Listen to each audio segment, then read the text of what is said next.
The sun was burning the land like firewood that afternoon. In a quiet corner of the city, where dust clung to every leaf and every breath felt hot, two friends hurried along a narrow path.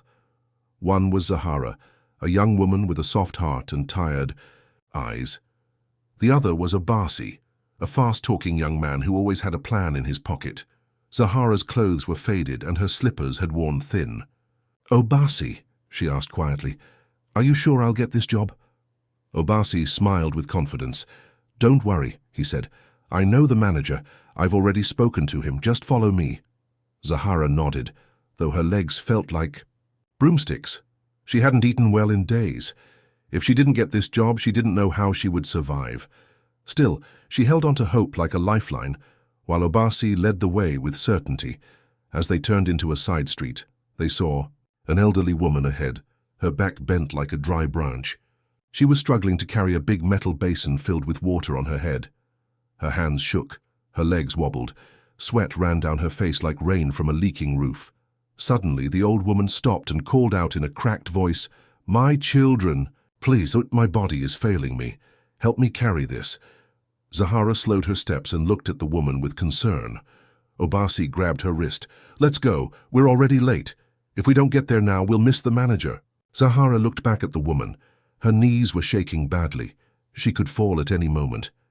"She needs help," Zahara whispered. Obasi rolled his eyes. "Mama, why carry what you can't handle?" he snapped at the old woman. "You knew. Your strength, why carry this thing?" The woman didn't reply. Her eyes blinked slowly. Her hands trembled as she tried to keep the basin steady. Zahara turned to Obasi, shocked. "How can you speak to her like that? She's old. She's tired." Obasi folded his arms. "This is not our matter," he said. "Let someone else help. We've come too far to risk everything now." "But what if she collapses?" Zahara said softly.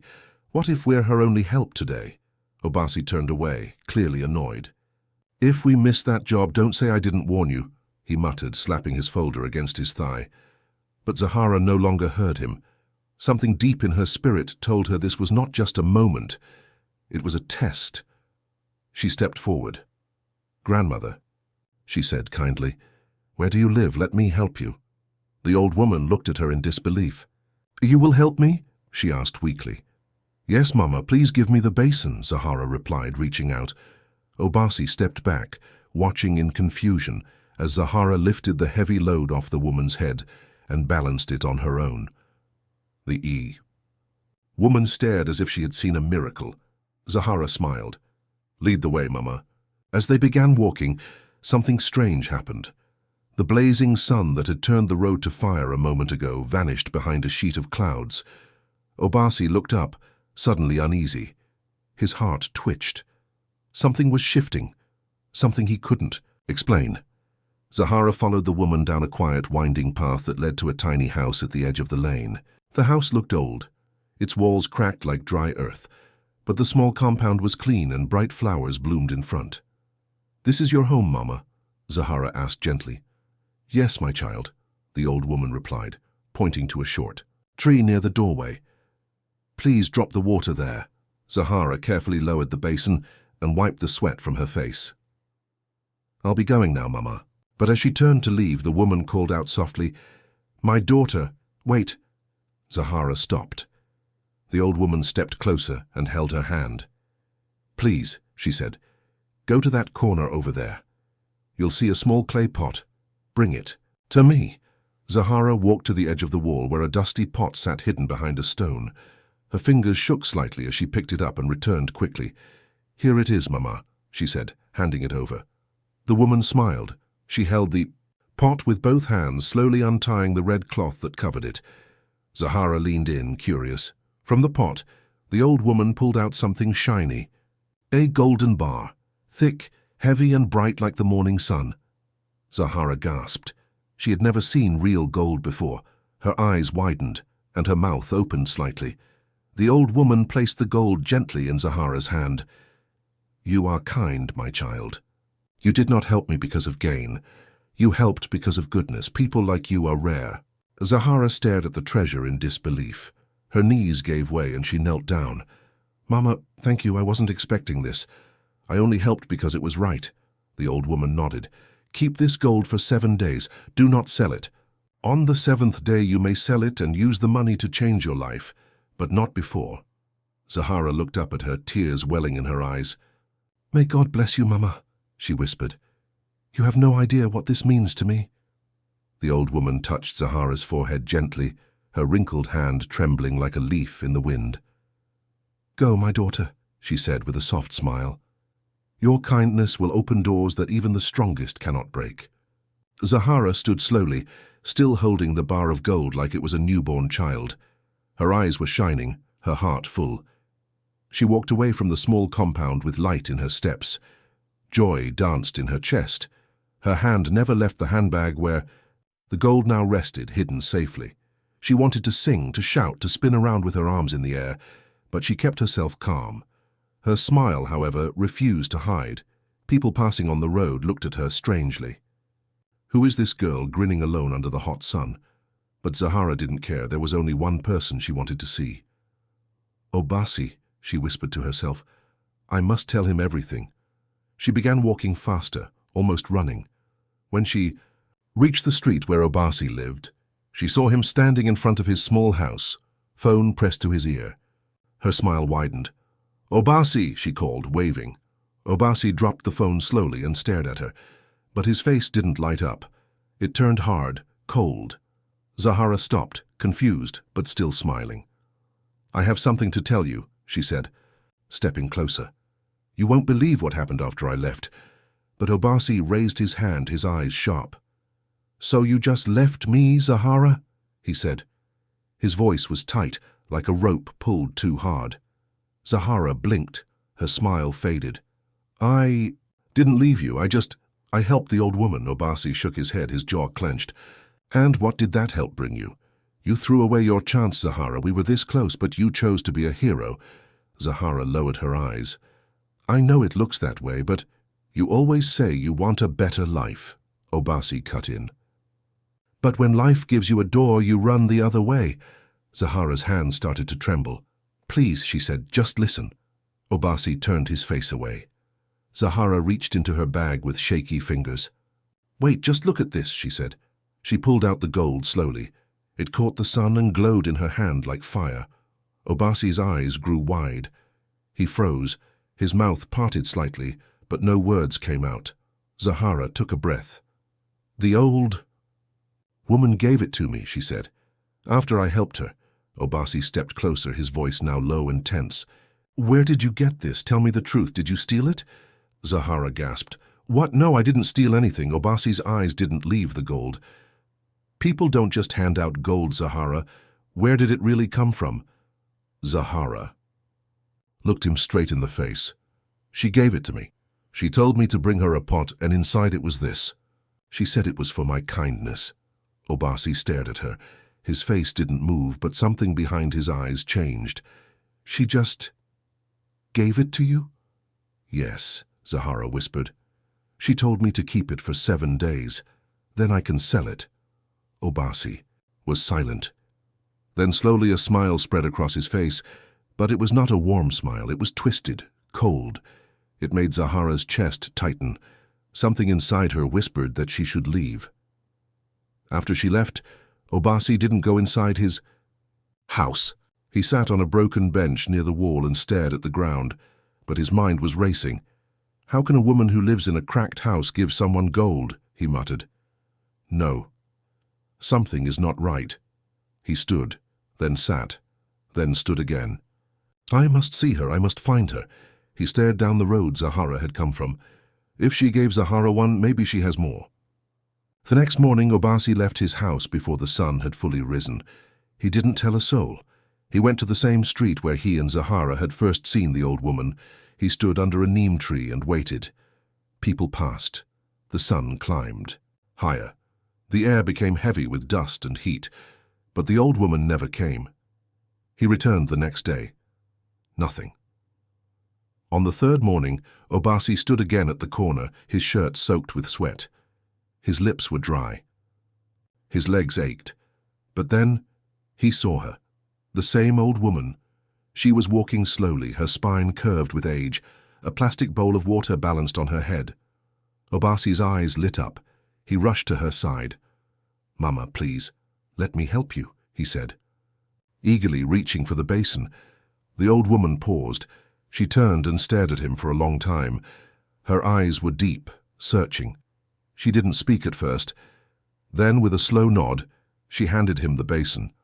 Obasi placed it on his head and followed her quietly. Outside he looked humble, but inside greed was burning like wildfire. This is it, he thought. My turn.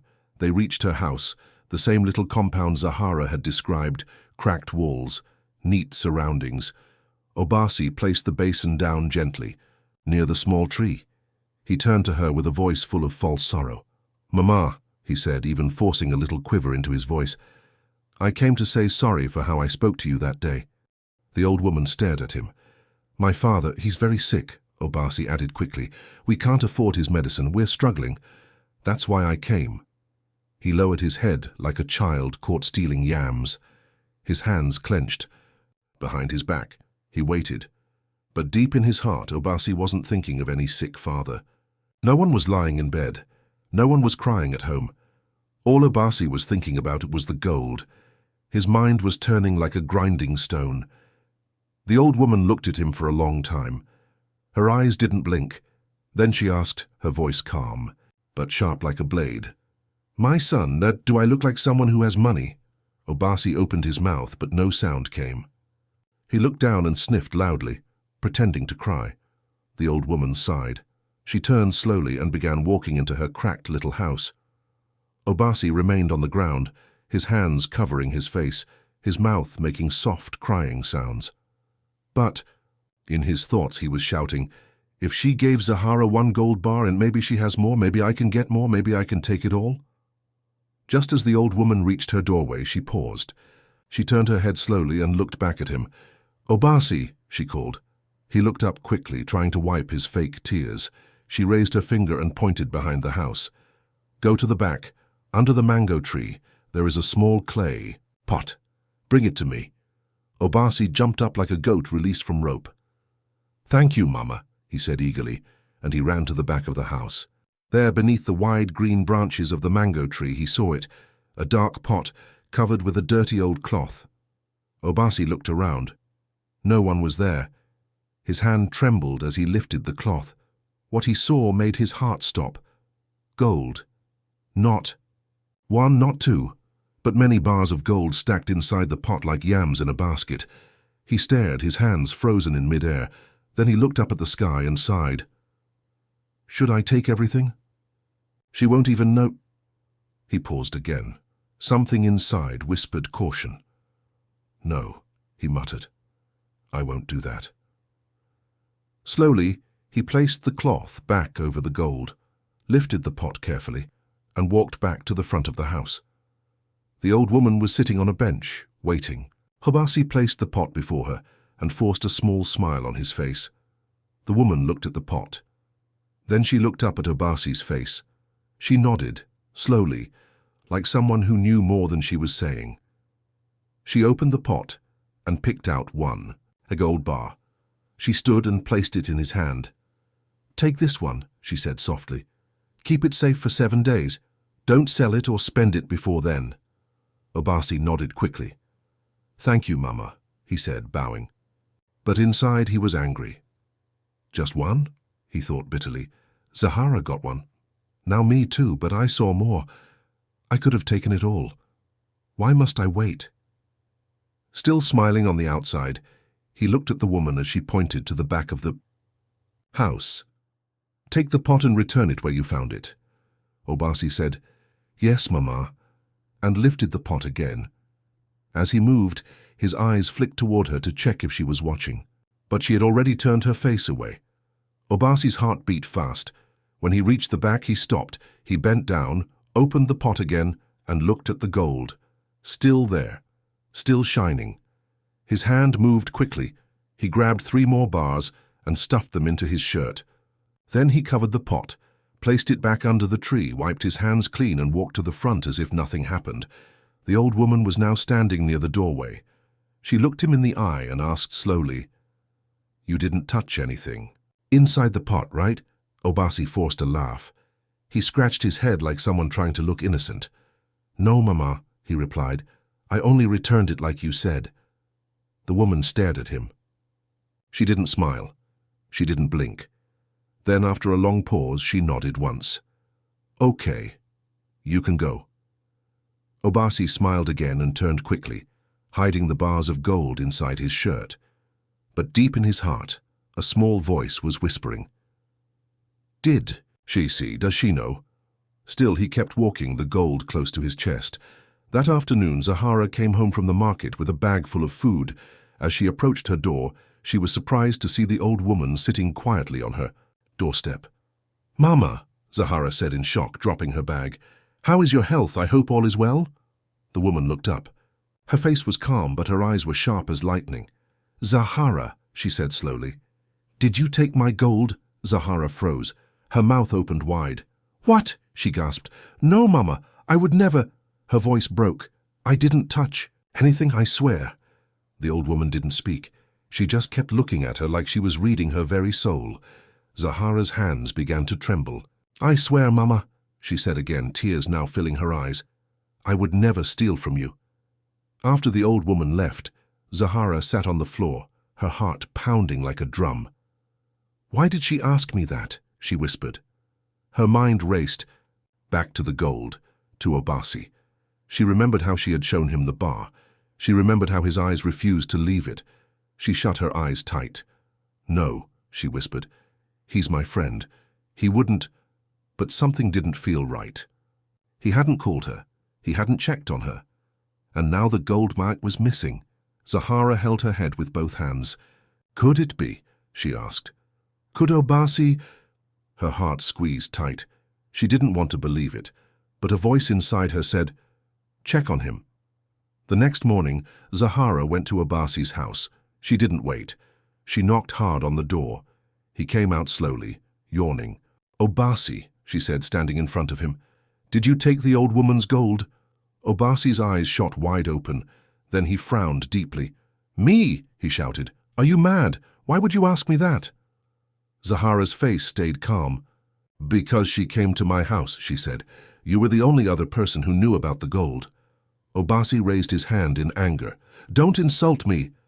Obasi turned his face away from Zahara and said coldly, I'm done with this nonsense, before walking off, shaking his head. That evening, he came back home whistling with pride as he opened his gate. But as he reached his door, his heart stopped. Sitting right there, calm and quiet, was the old woman. Obasi's eyes widened in shock. Mama, he said, trying to keep his voice steady. Why are you here? The woman lifted her eyes and looked directly at him. Her voice was soft, but each word carried weight. Where is my gold? Obasi laughed nervously and scratched his head, pretending not to understand. Mama, I kept it where you told me to. I didn't touch anything, I swear. The woman's eyes didn't blink. She stared at him for a long time, seeing past his lies. Then she asked again, her voice firm, Are you sure? Obasi nodded. Too fast, his palms sweaty, his hands trembling behind his back. The old woman stood up slowly from where she sat. Her bones were old, but her presence felt powerful. She looked him in the eye, and her voice, though calm, sent shivers through his body. If you took it, return it now. If not, be ready for what will happen. Obasi opened his mouth to speak, but no sound came out. His tongue felt dry, like ashes in his mouth. The woman turned and walked away. She didn't look back. Obasi stood there at the door, his hand resting against the wall. He was breathing fast. His mind was screaming. He looked around, trying to calm himself. Then he whispered to himself, She's just an old woman. She can't do anything. My money is coming soon. I'll be fine. He went inside and locked the door. But that night, Obasi couldn't sleep. His eyes were wide open. Every sound outside made him jump. Every whisper, the wind felt like someone calling his name. A few days later, something strange began to happen. People in the street started noticing Obasi acting different. He was walking around barefoot with no shoes. His once sharp clothes were dirty and torn. His hair was scattered and uncombed. His face looked empty, as if his spirit had left. Yet, He was smiling and laughing, talking to himself like a drunken bird. "Gold, I'm rich," he shouted in the market square, throwing sand in the air. Children ran from him. Women closed their shops and watched in silence. One man asked, "Is that not Obasi? What happened to him?" But no one had answers. That same afternoon, Zahara was walking along the road with a small bag in her hand. The sun was high and hot. People were rushing about, buying and selling. Then she saw him, a figure stumbling toward her. The person had no shoes, his shirt was hanging from one shoulder, his hair was wild, and he was laughing to himself. Zahara stopped in her tracks, her heart skipped. "That can't be," she whispered. She stepped closer, staring hard. Then she shouted, "Obasi!" The man stopped and turned slowly. His eyes were red, his lips dry and cracked. "Obasi, is that you?" Zahara asked, her voice trembling. But Obasi didn't answer. He turned away and began walking, muttering strange words. Zahara ran to him and grabbed his shirt from the back. "Stop there!" she yelled. Obasi tried to pull away, but he was weak. "You're not going anywhere," Zahara said, holding him tightly. "Tell me what happened to you. Who did this to you?" Obasi looked into her eyes with a blank stare, then gave a crooked smile and whispered, The gold is talking. To me." Zahara's hands trembled. She pulled him to the side of the road. "Obasi, talk to me. What gold? What did you do?" But Obasi only laughed louder and pointed to the sky. "Money is sweet," he said, "but it can burn your head." Zahara felt a coldness inside her chest. Her worst fears were crawling out. "I hope it's not what I'm thinking," she whispered. Obasi looked at her and started laughing again, not with joy, but the mad laugh of a man lost. He turned around in circles and shouted, "I took her gold! I took the gold! It was me!" He clapped his hands like a child and giggled again. People started gathering. Some shook their heads in pity. Others whispered behind their hands. "This boy has gone mad," they said. Zahara stood still, her mouth open. She stepped closer to Obasi and held his arm. "You mean you stole the gold?" she asked. "Obasi, tell me the truth." Obasi looked at her with wide eyes, then started dancing where he stood. "I told the pot to keep quiet," he said, pointing to the sky. "But the pot shouted. The gold was heavy, but I hid it under my shirt." "Shh! Don't tell the tree." Zahara stepped back horrified. "You lied to me," she said. "You said you didn't take it. Why did you lie?" Obasi dropped to the ground and started crawling. "I was going to build a house in the sky," he said, laughing. "A big one, with golden chairs and a talking door." Zahara covered her mouth. Her eyes were wet. Tears rolled down her cheeks. Obasi had truly lost his mind, and now she knew why. People were watching, but no one came close. Zahara grabbed Obasi's arm. "You're coming with me," she said. "We're going to see the old woman now." But Obasi shouted, "No, leave me, the gold is mine, mine and the frogs." He kicked his legs, tried to run. Zahara held on. She was sweating and crying. "Help me," she screamed. "Please." Somebody help me hold him. Obasi was rolling on the ground, shouting, "The sky is falling, the sky is falling." Then a tall man with a cap stepped forward. "What's happening here?" he asked. Zahara turned to him, still gripping Obasi. "Please, sir," she cried, "this is my friend. His name is Obasi. Something is wrong with him. He has lost his mind." Obasi was now crawling, whispering to a stone in his hand. Zahara begged, "I need help to take him to someone. Please help me." The man looked at Obasi and nodded. "Okay," he said, "let's carry him. He needs help." Obasi suddenly jumped and shouted, "Don't let the pot see me." The man held one arm. Zahara held the other. Together, they moved slowly toward the old woman's house. When they reached the small compound, the sun had fallen low. Everything was quiet. The old woman was sitting outside on a wooden bench, a stick by her side. Her eyes were on the ground. She didn't look up, as if she had been expecting them all along. Zahara ran forward and fell on her knees. "Mama, please," she cried, pointing behind her. "It's Obasi. He's the one who took your gold. He lied to you, and now he has gone mad." The old woman looked up slowly, her eyes locked with Zahara's.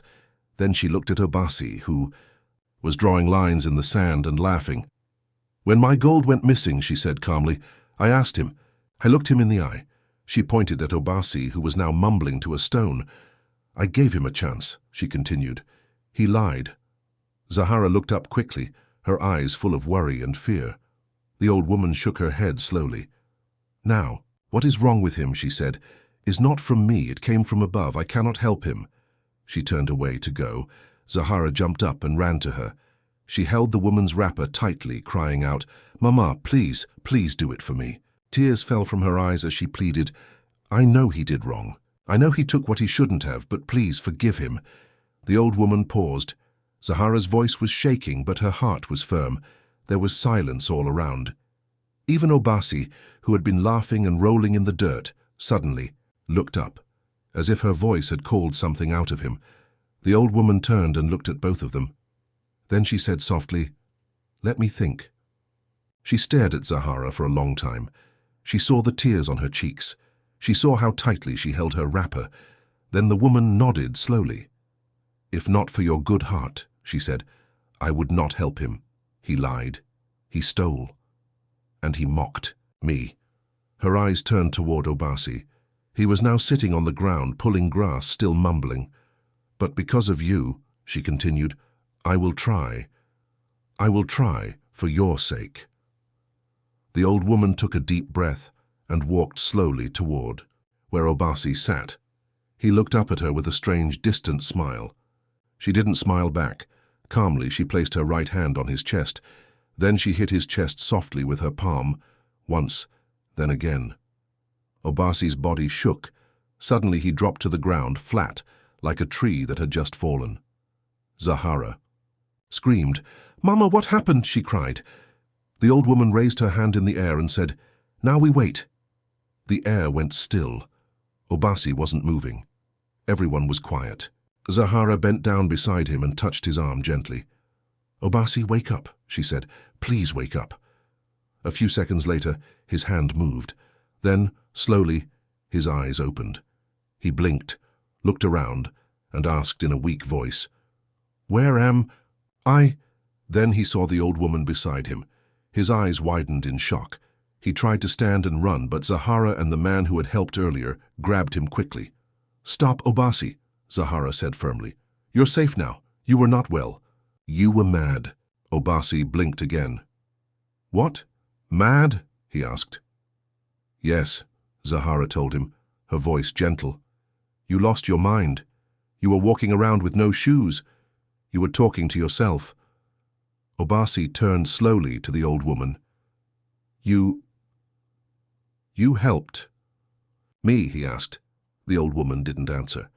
Zahara nodded. Yes, Mama saved you. Obasi dropped to his knees and bowed his head. Thank you, Mama, he whispered. Thank you for saving me. I didn't know what I was doing. Please forgive me. Zahara looked at him and asked, Obasi, where is the gold? Tell the truth. Now Obasi scratched his head and looked at the ground. I gave it to someone, he said slowly. Who? Zahara asked quickly. Who did you give it to? I don't know his name, Obasi replied, but before I blacked out he came to me. He said the gold had changed. Zahara frowned. Changed? What do you mean? She asked. Obasi looked scared. He said the gold turned into pepper, red pepper. I don't know how, that's what he told me. Zahara stood up, shaking her head. Obasi, are you still lying? Do you think I'm a fool? I'm telling the truth, Obasi said, raising his voice in fear. I swear that's what he said. The air turned quiet again. Zahara stood still, staring at him. Then the old woman raised her hand and spoke. Zahara, she said gently. Zahara turned to her. Obasi is not lying, the woman said. Zahara's eyes widened. What do you mean, Mama? The old woman sat down slowly on the wooden bench beside them.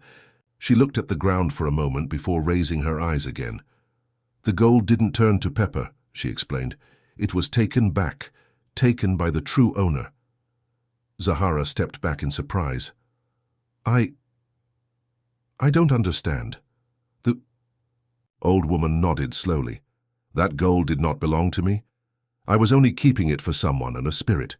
When Obasi took what was not his, the spirit came for it. That is why he lost his mind. Obasi's hands started shaking. He lowered his head in shame and fear. The old woman reached into her wrapper and pulled out a small black bag. She held it up and said, "This is the gold. It came back to me yesterday. I didn't call for it. It just appeared by my feet." Zahara gasped. She took a step back. "So, everything he said was true?" "Yes," the old woman replied. "He was punished because he took what was not his. But now the gold has returned to where it belongs." Obasi fell to his knees again. "I didn't know," he cried. "I thought it was just money. I didn't." "No." The old woman looked at him and said, "Not everything that shines is yours to touch." The place was silent. Even the wind seemed to stop. Obasi was still kneeling, his head bowed. "Mama," he said, "I'm sorry. I didn't know. Please forgive me. I will never do such a thing again, never." The old woman looked at him for a long moment. Then she spoke. "Greed brought this upon you. If something is not yours, leave it. Be content with what you have. Don't let your eyes lead your heart." Obasi nodded quickly. "I understand now, Mama. I understand." Then the woman turned to Zahara. Her face had softened. She asked gently, "The gold I gave you, tomorrow makes the 7th day, right?" Zahara looked up. "Yes, Mama. Tomorrow makes it 7 days." The old woman smiled just a little. "Good. Don't wait too long. Go and exchange it. Use it well. Use it to build your life. That gold found you because of your heart, because you helped me without asking for anything." Zahara's eyes filled with tears. "Thank you, Mama. Thank you so much." The old woman stood up slowly. "You can both go now," she said. "What needed to be done is done." Obasi bowed his head. "Thank you, Mama," Zahara echoed. "We're very grateful."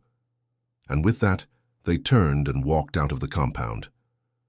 Neither of them spoke a word as they walked, but inside their hearts they both knew nothing in their lives would ever be the same again, and that is how it all ended. Zahara received her reward not because she asked for it, but because of her kind heart. Obasi learned in the hardest way that what you steal may feel sweet for a moment, but it will always bring pain, shame, or madness. The moral of this story is clear. Be content. Do good, even when no one is watching. Greed destroys. But kindness opens doors that even gold cannot.